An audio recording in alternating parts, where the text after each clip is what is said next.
விசுவாசத்தை விட்டுறாத, நம்பிக்கையை விட்டுறாத. ஏன் விசுவாசத்தை விட்டுறக்கூடாது? கர்த்தர் சொல்லுகிற, நீ விசுவாசிக்கலன்னு நின்ற மாட்டேன். நாம நிக்காம எப்படி சுதந்திரிக்க முடியும்? பேதுருவா இருந்தாலும் ஃபெய்த் டவுன் ஆகும்போது இயேசுவுக்கு முன்னாடி தண்ணீருக்குள் மூழ்கிறான். இதுதான் நிலைமை, இதுதான் உண்மை, இதுதான் சத்தியம்.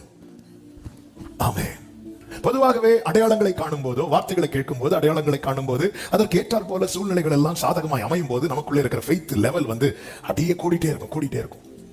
ஆனா எல்லாமே எதிரடையாய் மாறும்போது, அவ்வளவு நாள் கட்டி எழுப்பப்பட்ட விசுவாசம் என்பது திடீரென்று சரிந்து விழுகிற கோபுரம் போல, சரிந்து விழுகிற, இடிந்து தரைமட்டமாகிற வீட்டை போல நம்முடைய ஃபெய்த் என்பது ஒரே செகண்ட்ல, ஒரே நாளில் டவுன் ஆகி போகிறதையும் நம்முடைய வாழ்க்கையில பார்க்க முடியும். 3 வருடம் வளர்த்து விட்ட விசுவாசம் சீஷர்களுக்கு 3 நாள்ல இல்லாம போச்சு.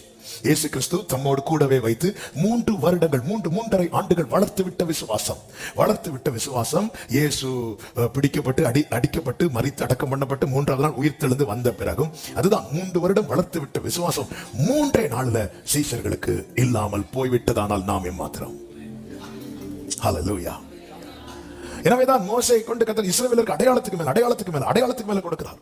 இதெல்லாம் போன வாரம் கேட்டோம். ஒரு அடையாளத்தை காட்டு, இதை நம்பி அடுத்த அடையாளத்தை காட்டு, அதை நம்பி அடுத்த அடையாளத்தை காட்டு. ஏன்னா கர்த்தருக்கு தெரியும் நம்முடைய லெவல், நம்முடைய நிலை. வார்த்தைகள் சொல்லப்படுகிறது, அடையாளங்கள் காண்பிக்கப்படுகிறது. விசுவாசித்தார்கள், கர்த்தரை தலைகுனிந்து தொழுது கொண்டார்கள். ஆனால் அடுத்த அதிகாரத்தில் எல்லாமே தலைகீழாகிறது. அதுவரை சந்தித்த பிரச்சனை விட இப்பொழுது பிரச்சனை அதிகமாகிறது. கர்த்தருடைய வார்த்தையை பெரிதாய் பார்த்தாயானால் பட்டயம் உன் கையில் இருக்கிறது. காரணம், இந்த வசனமே பட்டயம். சத்துருவின் வார்த்தையை பெரிதாய் எண்ணுவாயானால் அவன் கையிலே பட்டயம் இருக்கிறது.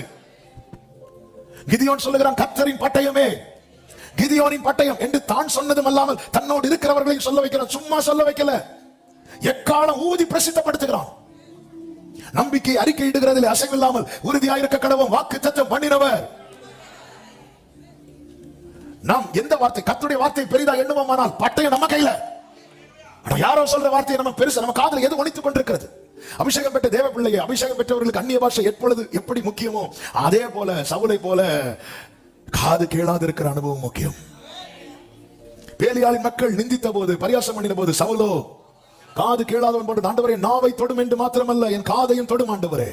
என் நாடுகளின் சத்தத்தை அறிந்திருக்கிறது, அவைகள் அந்நிய சத்தத்துக்கு விலகி ஓடும். இந்த கிருபை அபிஷேகம் கொடுக்கும்.